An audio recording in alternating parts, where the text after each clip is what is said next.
now, all the way from a very cold Atlanta, is our very good friend and athletics expert. He's also country director, country manager, I beg your pardon, for Making of Champions, one of Nigeria's leading athletes development concerns. Deji Ogeyingbo joins us again. Deji, always a pleasure to see you. Looking fresh, looking fly. You're not looking particularly as cold as I expected that you would, but thank you so much for joining us tonight on Game On. It's always a pleasure to have you on the show. So, you've seen the awards. Any questions? Good evening, Sunday. Good evening, guys. I mean, no question, no cause for alarm. I reckon perhaps you just look at the overall women's or female athletes of the year, and there might be an argument for Gillian Alfred potentially winning it, knowing the sort of year she had, winning the women's 100 meter, and perhaps also changing the dynamics of what it is to win a medal for St. Lucia. Because you would say it's on that same metric that Letsile Tebogo become the first Botswana to win a gold medal or win a gold medal for at the Olympics, now doing it over the 200 meters, beating some of the finest sprinters, and also transcending what it means to compete in that event, beating the likes of Noah Laos, Kenny Benerick to the crown. You'd say the same accolades should have gone to Gillian Alfred, but Sydney McLaughlin-Levrone is in a world of her own, literally. This is a girl or a woman that's broken 2 world records this year. She rarely runs. That's perhaps been the biggest argument against her.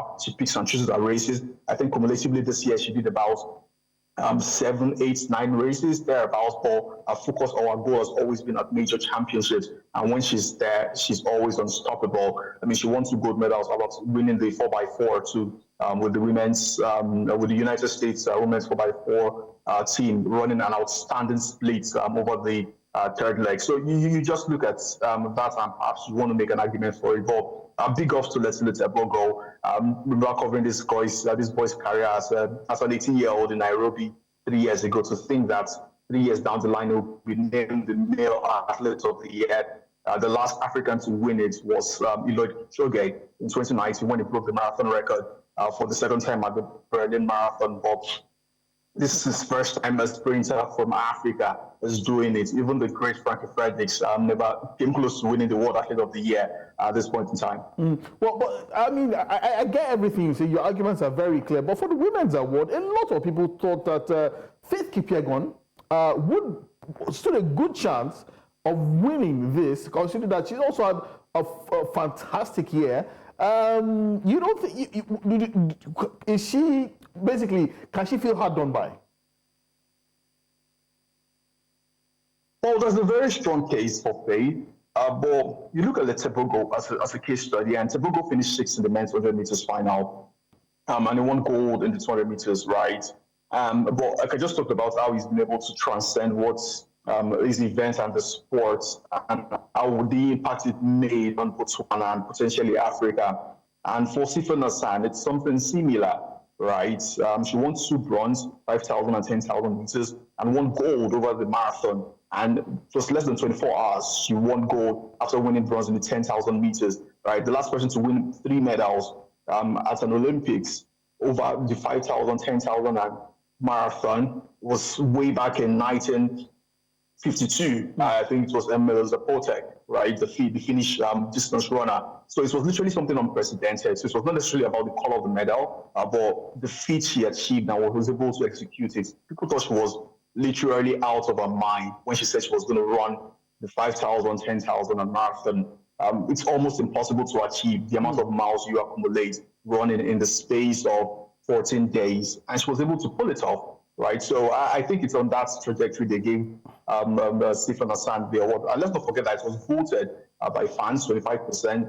25% also went to the World Athletics Council Committee, and another 50% also went to journalists and some other stakeholders. So it's a combination of all of these things. It wasn't just like a direct giveaway to Sifan Hassan. I mean, she did something unprecedented. I think even Faith, they are both close pals and perhaps also rivals. But Faith will also look at Hassan and say she's done something unprecedented this year, and she's well deserving of the Female Athletes of the Year award. Okay, finally, before we let you go, Deji, any possibility that we might see a Nigerian win this award anytime soon?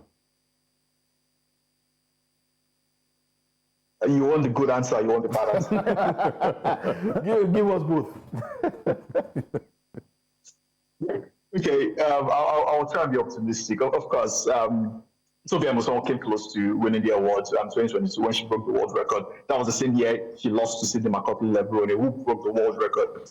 So I will make a case for Julian Alfred at this point in time, because people in St. Lucie and the Caribbeans will be thinking, what next does she have to do to win the Athletes of the Year? And I'm sure that was the feeling of Nigerians in 2022, right? But like I said, Sydney is literally competing at a different planet of our own. It's a long-term game, right? We only had 2 finalists at the Olympic Games. You need to be medaling and dominating your event to even have a chance of winning at this level. So someone has to literally match what Tobi Amusan did in 2022. It might even be Tobi Amusan her own self, or perhaps surpass it by breaking multiple world records and winning multiple medals. But point is, for every athlete that won an award yesterday, be it the track athlete of the year, the out of field athlete of the year, the field athlete of the year, these guys are trailblazers. I mean, Mondo Duplantis broke the world record multiple times in his career already for him to still remain there. Deji Ogeyingbo broke the world record in the marathon when he won it. Kipyegon, just about Kipyegon too. See the feats of Sifan and Sydney McLaughlin-Levrone. So being proud to last year, we only had just 1 male athlete of the year, female athlete of the year.